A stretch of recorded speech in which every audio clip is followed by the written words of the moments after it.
So much of it now is about what is the voice doing. You know, you don't announce anymore.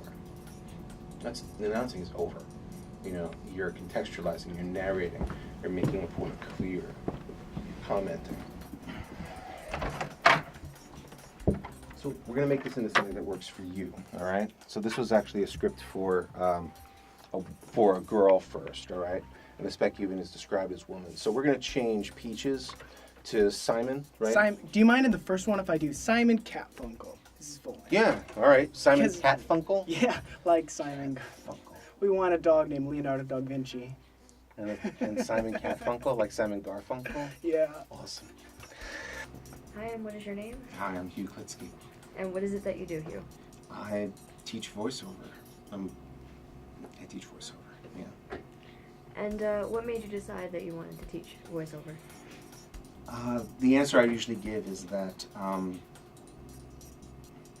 couple of really successful voiceover actors thought it was a really good idea. Meaning that when people talked to me first about the idea of my teaching, saying, oh, you should teach, I said no.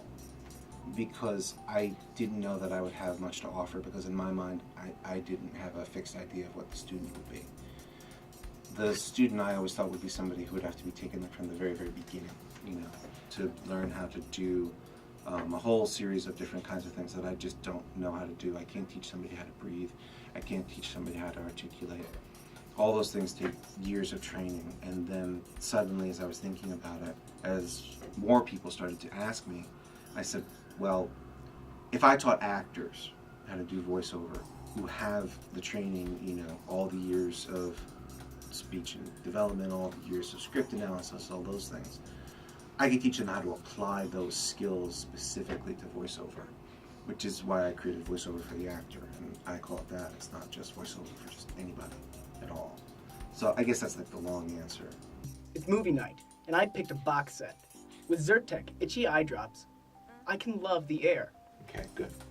So the first thing I want you to do is, the way you looked up from the page when you said, I can love the air, all right? I'd like you to try to do that as much as possible, especially on like the cat's name, all right? Now, the joke by making it a guy's name is that we don't know exactly what's going on until it becomes about cat hair. I think it's a privilege if you can give somebody an insight.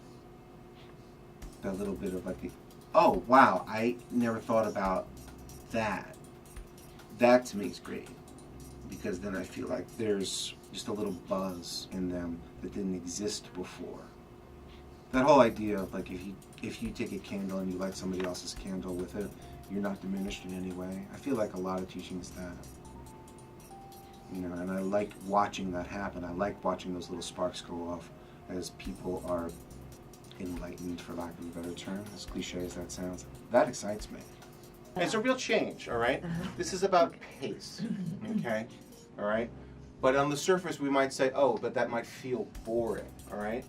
Ladies and gentlemen, for this particular kind of script, you're not the most important thing, all right? You are just illustrating what exactly we're supposed to pay the most attention to at this moment. Do you think you need acting experience before you can become a voiceover actor?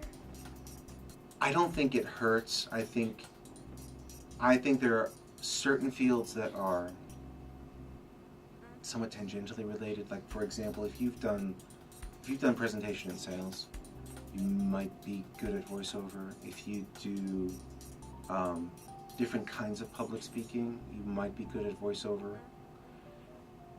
I think if you have a natural gift, let's say, gifted with a unique voice, in some ways I think you're almost at a disadvantage because you're relying on your voice and not so much about the emotion, which is what an actor can bring to it.